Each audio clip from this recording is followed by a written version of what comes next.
Yo, what is up?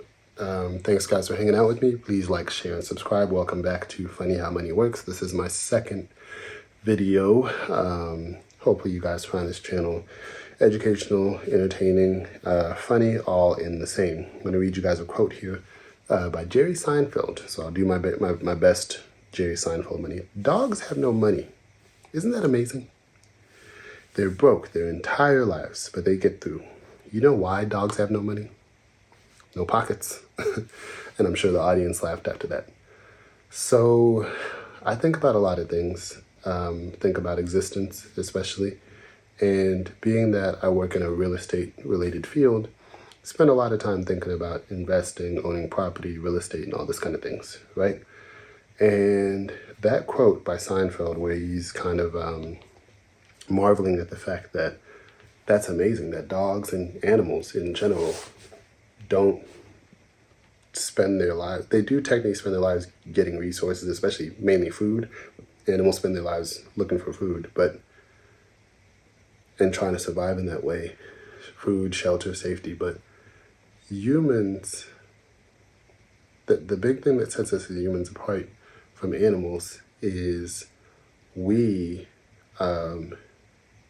in a way, we're kind of greedy, and in a way where we want to amass, we want to collect, we want to really, not like how an ant collects something. It's like, oh, okay, now I built the tunnel and we're good, or honeybees.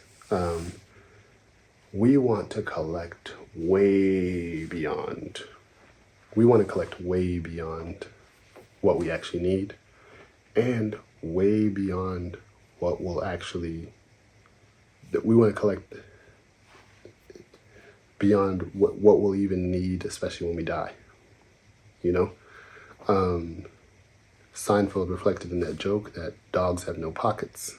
And metaphorically, I had to think about that and be like, yeah, that is the funny thing about humans is we have pockets. We have literal pockets.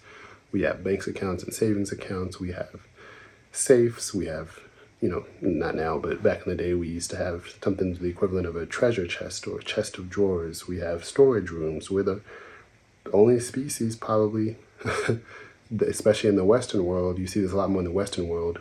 When I travel the world and live overseas, and I was born overseas too, something that's a lot more common in America that's not necessarily common in other parts of the world is how we pay for storage. We pay a lot of money to put away a lot of stuff that we don't need and just keep it there,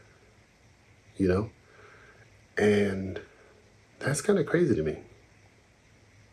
Isn't that crazy to y'all? That is really crazy to me.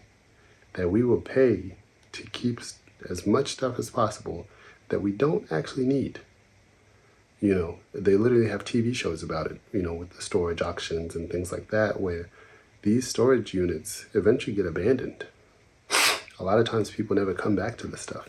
A lot of times there is valuable stuff in it that if the people sold it, if they were much more concerned with just selling it, getting the monetary value out of it, and maybe that money could be used for experiences like travel. And I know travel is the cliche thing to say, but I think that is something to say because travel is experiencing the world. It's experiencing life. If somebody was on their deathbed and you asked them, hey, if you only got 48 hours to live, what do you want to do?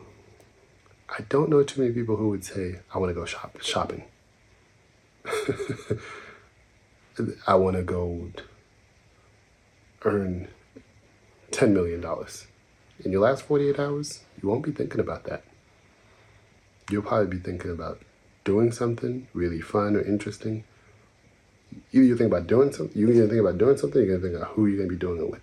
And it's not supposed to be inappropriate. You're going to be thinking about sharing, the people you experience stuff with. You're going to be thinking about love and company, and things of that nature, So that is interesting.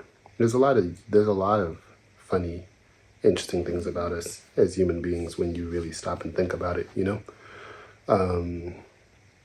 that we do that just other species on the planet do not do, So in ways we are kind of ruled by this thing. And I know at a certain point, it's going to sound weird. It's going to sound kind of like a drag. Like I'm trying to say money is a bad thing. It's not, having a lot of money is not necessarily a bad thing either. But I think, of course, just like anything else in life, how you look at it, how you take possession of it versus if it takes possession of you, how desperate you're willing to be to get it, and that's something I might touch on in my next video. I also just realized that's something I'll touch on in my next video. So, just think about that. I guess I'll kind of leave you with the cliche. If you only had 48 hours to live, if you only had a month to live, would that impact how you prioritize the amount you save? Would you give more? Would you be more generous? Hint, you probably would.